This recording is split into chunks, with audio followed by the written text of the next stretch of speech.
Welcome back.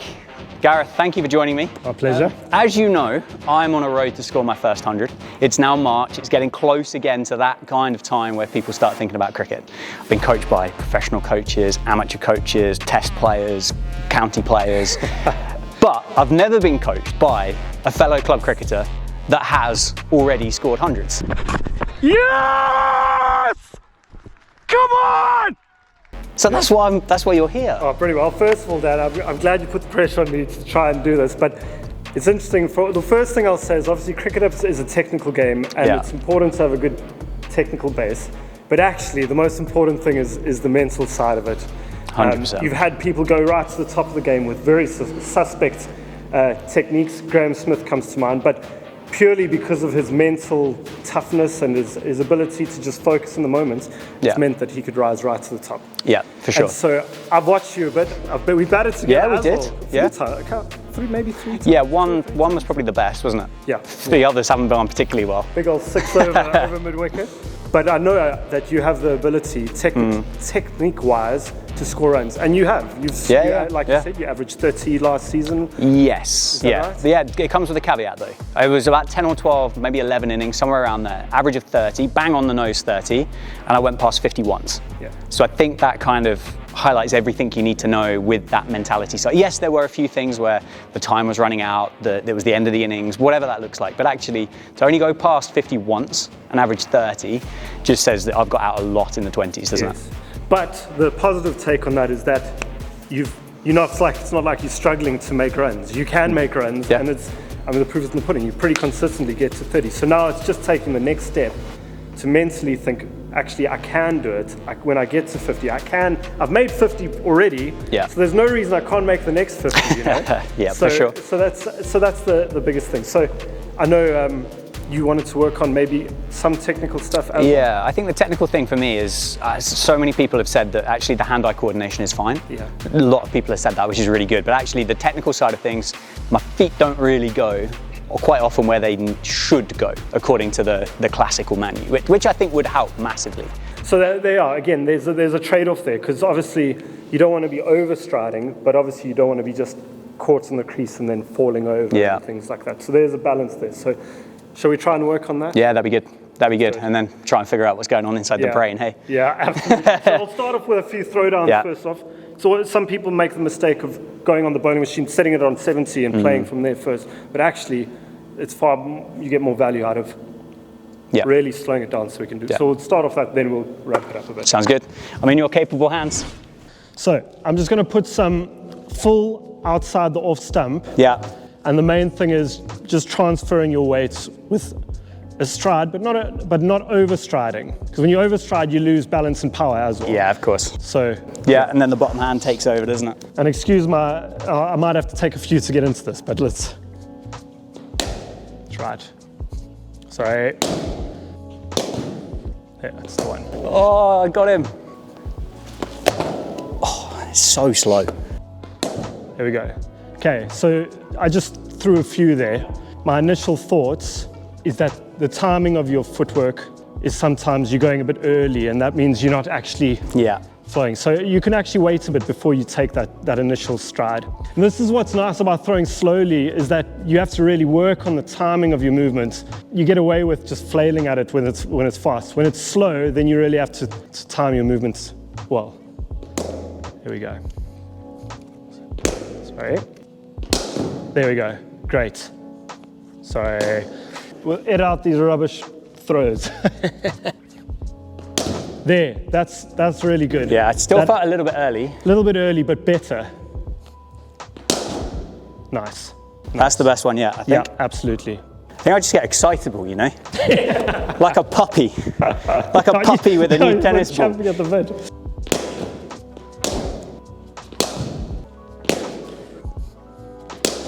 Yeah, nice. This is why you score runs on GoPros, not why you're... That's so early. Yeah, that was a little bit early. Yeah, weighted nicely, that one. Nice. Okay, good. So I think your timing's getting better now. Yeah. Getting better. Obviously, we're not robots, so we're always going to have a bit of a struggle to get, we're not going to do it perfectly every time. So now the next thing, what I'm noticing is Let me get your bat. You'll see, like your actual shape and stuff is really good, but what I'm finding is you playing and then coming up. Yeah. The important thing that I struggle with too when I play my drives, I break my back leg. So what helps with that is if you keep your toe aligned with point. Oh, okay. And that helps you to keep the back leg straight, and then head over the ball, and that gives you more power and control. Okay. It's hard. It's also the thing is, and I know you've had a lot of coaches coaching you. Yeah. And so you have a lot of different ideas in your head sometimes. Yeah, sometimes it gets a bit muddled, but I think what I've managed to do is managed to pick out like the really good thing from all of them that I've been able to add together, rather than kind of listen to, well, obviously I'd listen, but like I haven't got 2 hours of this voice, 2 hours of this voice, 2 hours of this voice. So everything's just little light bulbs. Yeah, brilliant. I'm going to be like a big glistening Hollywood billboard one day, mate. Nice. Careful not to break the wrists. Nice. Head, I think, could still get a bit more forward and over it. Yeah, there we go. And interestingly there, is you didn't time that well in terms of where it hit on the bat. The ball still pinged past because your momentum was fair point. Head over the ball, into the ball. Yes, Dan. That was my favorite one of the day. That's better, isn't it? Yeah. Yes. Oh, that's great, hey. That feels like a big improvement, genuinely. I don't know, definitely. Honestly, that, and you can see in the power of that shot compared to if you stand there and then you lift up. This is actually like a big thing I learned when I went to India with cricket mentoring. Yeah. Like every day in the morning we did this on our knees, like literally this pace, and you call it your daily vitamins. And basically, you had a session with Scholes. Yeah, and that's like literally we worked on that braced leg over the top, and you can see the improvements. It can be a simple game, can't it? Yeah. It genuinely can. Well, let's leave it at that from the floor. Let's put it on the bowling machine, ramp it up a bit. Yeah, perfect. Let's hit some half volleys. Remember when it's easy to, and this is another problem with bowling machine, is that it's easy to develop bad habits. 100%. So it's really important, don't worry about anything, but just keep on focusing on what you're working on. Yeah. Cool. Yeah, good. I think head could still be even more. Yeah, a bit further. More over. Yeah, good.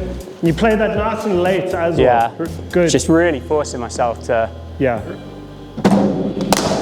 Yeah, good, Dan. To not go too early. I think that is like genuinely, you just get a bit nervous energy, don't you, with the early movement? Yeah. Nice. Maybe slightly early on it, but like your shape and stuff was good. Yeah. Really good. Absolutely pinged off the bat. I felt balanced on it. Wasn't the biggest stride, but. Yeah, but you didn't need to though. That's the thing. No. This is why, because it was fuller, if you take a big stride, you york yourself, isn't it? True. So in terms of the length of that ball, there was no problem there. Yeah.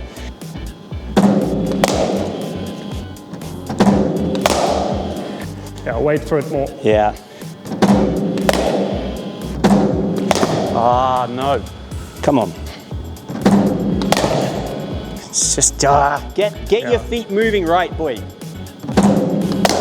Yeah, good, better. So those two previous ones, it just felt like your bat was coming across a bit. I'm trying to think of how technically you should, basically, obviously it's the high elbow type thing and not collapsing across it. Yeah. Not to try to put more into your mind, but that's why I think that last one you timed was better, because it was just a nice full face of the bat. Yeah, that's something that Josh picked up. It was like my hands kind of sometimes end up out here. Yeah. And then the bat path from here is like kind of in almost as an S. Yeah. Whereas kind of if I get here, which is where I want to be, then it does just become a straight line, doesn't it? Which is exactly what Scholesy was talking about. Oh, lovely, man. That's better. That was better. Just keep that head going though. That head, like if I'm being very, very critical. You're allowed to be. You could have even put your head into that a little bit more. Yeah, much better. You didn't time that as well, but your head position I think was better there. It's still a work in progress for sure. Hey! In fairness, that's a seed, hey? That's so well bowled. Well, and this is the thing I guess we can touch on, is that sometimes in cricket you can practice all you like, but you'll get to a Saturday and you just get a good one. And you're like, yeah. I know I keep on mentioning Scholes and cricket mentoring, but I really think they are the pinnacle of coaching. Yeah, I would agree. They say is, actually, you've got to put in as much effort and practice, and then let the outcome be what it is. Yeah. And if you go out for a duck, you know what? If you can come away saying, you know what, I gave myself every chance to score runs. Yeah. Then you can live with that. Yeah, fair. Shot of the day. Yeah, that was nice. In terms of your shape and everything. Yeah. Really good. It's so effortless when it works as well. Yeah. Right, last 4. Yeah. I want you to clear your mind. Just watch the ball and just play what comes naturally. Don't think too much. Yeah. And if it goes right, it goes right. If it doesn't, it doesn't. Sure. But keep your shape. Keep working on the technique, but just let it happen. Nice. Now, your shape was good there. You're just a bit early. Yeah, back That's leg. all it is. Because just felt the back leg bend as well. Nice. We need to end off with a crunching drive. Come on. It's a tough coach, this guy. Wait for it. Nice. Good, because that wasn't a half volley either. No, that went well. Nice, man. Thanks, mate. There's definitely some improvement, I think. I think so, in half an hour. Yeah, as much as you could hope for. Anyway. Honestly, I'm so excited to start playing cricket. Yeah. It feels like it's been ages. Yeah. I just want to say that that's obviously all technical. Yeah. But the thing about cricket is that every ball is in isolation. Every ball is its own event. Every ball is you versus the bowler. For sure. So you can hit 3 4s in a row and then go out. And what's the point of scoring 12? Yeah, that's a really good point. A great 12 is no use. You'd rather score a horrible 50, 60 than a glorious 30. You know? And we've all been there where we're feeling great and smashing the ball over. But it's also always important to remember to play every ball in isolation. And that's where I think the difference between scoring 30 and 100 is to keep in your bubble, keep in the moments, and keep playing every ball on its merits. Yeah. And I think that's where I get so many messages from youngsters saying, oh, you know, I've scored 20, 30s, I'm always scoring 20, 30s. How do I get to 100? And I believe the most important thing is not to think ahead. Every ball needs to be played in isolation. And if you can consistently do that, I have no doubt that you will score 100. Fingers crossed. No problem. I'm calling it DanJadz 100 this year. It's happening. Pressure. No doubt. Legend. Thanks, mate. Good luck for your season as well. Thanks. Appreciate it.